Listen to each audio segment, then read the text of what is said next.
So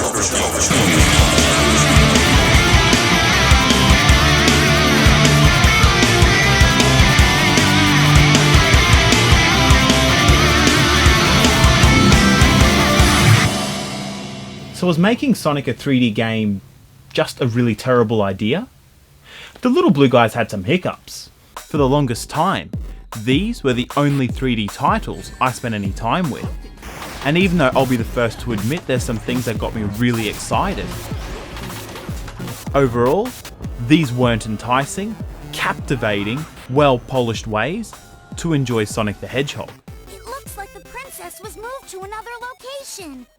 Let's head back to the city. But one series that's been sitting up on my shelf since I got the Dreamcast is Sonic Adventure 1 and 2.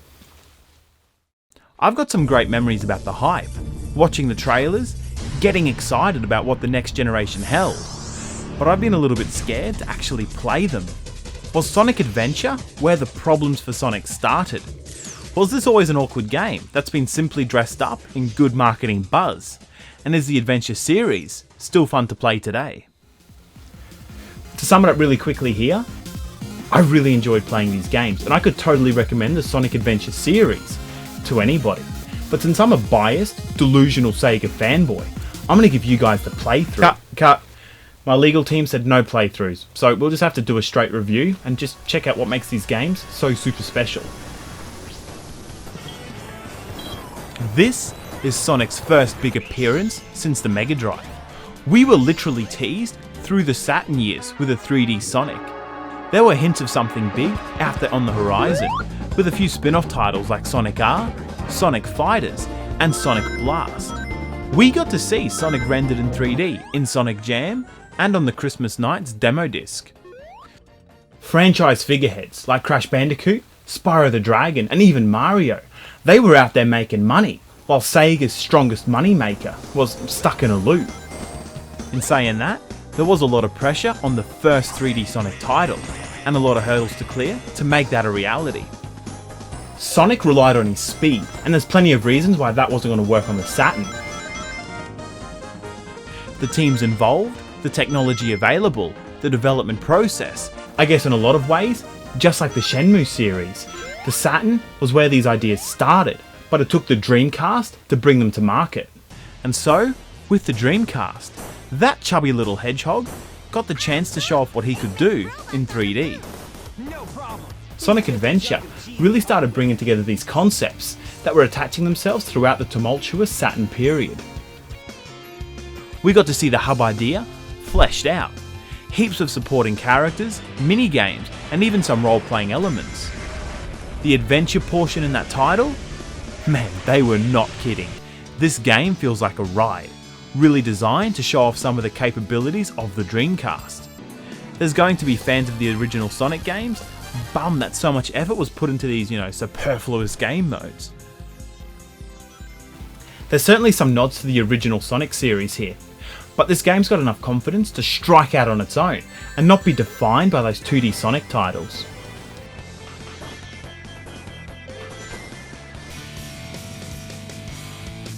Sonic Adventure came out during a time when a 3D Sonic game is what the fans really wanted. There's been so much negativity around recent Sonic titles, especially the 3D ones, that coming back to Adventure, it's just this feeling like, wow, there was all this positivity and excitement for the game. They even made a character especially for it. And even though looking at it now, it is a really stupid character, whose stages literally consist of fishing mini-games. It's cool that they got to take risks like that. And we did get to see his comeuppance come all at once in Sonic Adventure 2.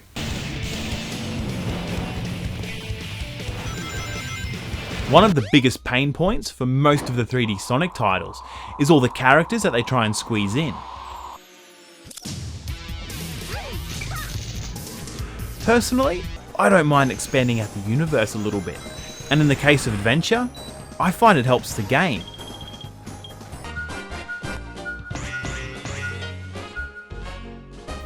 So we have Sonic zooming along and saving the day, but Eggman's evil plans affect each character in a different way. We get the main story served up in 6 different ways. Each character follows mostly a different path throughout the same story and the same stages. If you're just here to play Sonic, he's got the most stages, and I feel like they're the most fleshed out. But to get to the final ending as Super Sonic, you need to play through each of the 6 different character stories. And is that totally bullshit? Maybe. I don't actually really mind. I thought it was pretty cool that each of the characters was a separate story. Unlike Sonic the Hedgehog 2006, or even in Sonic Adventure 2, where you progress through the story and you need to play as whatever character for that stage. You get the choice here.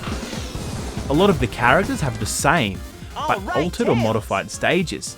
Even Big the Cat, who has a totally different playstyle. E102 was a bit of a hidden gem for me personally. I found the run and gun, blasting enemies out of the way, extremely satisfying, and apparently I wasn't the only one. That came back with a goddamn vengeance for Sonic Adventure 2, with both Eggman and Tails. After Sonic and E102, I recommend checking out Tails' story. You get to race through the stages and find your own path, where Sonic was actually forced to follow the set route. I actually really enjoyed Tails' story too. For the first half, you're competing, just trying to keep up with Sonic, but by the end of the story, Tails has to start stepping up for himself to save the city. I've changed a lot since I've started hanging with Sonic. But I can't depend on him forever. I know I can do this by myself. Okay, Eggman, bring it on! Tails is a character that feels like he's been there since the beginning. Actually seeing Tails' personality and story fleshed out in Sonic Adventure actually felt like a pretty big deal for me. But I do totally recommend turning down the volume. Giving all the characters voices was probably a bit ambitious, but as you'll find out, Tails in particular suffers for it. What are you doing, Knuckles? Don't mess with me now. Knuckles is on a treasure hunt for the Master Emerald fragments. Exploring stages and getting into every nook and cranny, I've easily racked up the most time here in these stages. Lost, confused, and maybe even a bit overwhelmed. Especially with that rogue camera working against me. And then finally, there's Amy, who has a similar platforming style to Sonic, but it's slower, with more focus on platforming in particular, avoiding Eggman's robot and overcoming obstacles. I like the idea behind it, and I had a lot of fun playing with Tails and E102, but it becomes pretty clear that yeah, sure, Sonic is a star here. His stages are the best, and some of the other characters, especially Amy in my opinion, are more frustrating because you feel so much more limited on what you can do. Sonic Adventure has aged, and there have been moments of just pure frustration. The camera is particularly terrible with Knuckles and his treasure hunt sections. A lot of the time, the gameplay is pretty vertical, causing the camera to become pretty erratic. Not all these characters and stages are created equally either, but this was a launch title for the system, and I guess it was a really solid starting point for the Sonic Adventure. For fans of the original 16-bit 2D titles who just want to play some fast, side-scrolling action, there's plenty of them to pick from. Even try hitting up the 8-bit library. Sonic Adventure is a legitimate attempt at bringing the games into 3D and not looking back. I'm not gonna lie, I am incredibly biased. I'm not gonna come into a Sonic review with a clean slate and no expectations. We've already got great 2D Sonic side-scrollers, so I was fully prepared to go with the flow here and just follow Sonic through this 3D adventure. My biggest complaint here was that it felt all a little bit unpolished, especially with the other characters' stages. Mission failed. Overall though, it's a really fun experience and I can recommend it to anyone who had thoughts of playing Sonic 2006, but were turned off by the bad reviews. I mean, that game has its problems, but here, for an older Sonic game, Adventure has a lot less loading, better stage designs, and for the most part, less annoying characters. Except maybe Tails. He was particularly bad. Sonic, What happened to the Chaos Emerald? So how did Sonic round out his amazing adventure on the Dreamcast? With another one, Sonic Adventure 2. Faster, more vibrant, better graphics, and believe it or not, the storyline got injected with bigger doses of epic. It feels just right. Eggman with a massive laser, bases hidden in Egyptian periods, and space stations. Sonic Adventure 2 ditched the hubs and the character selection to create a much more action-oriented, less confusing follow-up title that again introduced a bunch of different characters to play with. Shadow, Rogue, and even a playable Eggman. The treasure hunting stages still have pretty terrible camera movement, both Knuckles and Rogue, but it's pretty forgivable when they give you these awesome stages to explore. Talking about cool stages in general, Sonic Adventure 2 feels like it takes you more places, from military facilities, deserts, forests, and even through the city.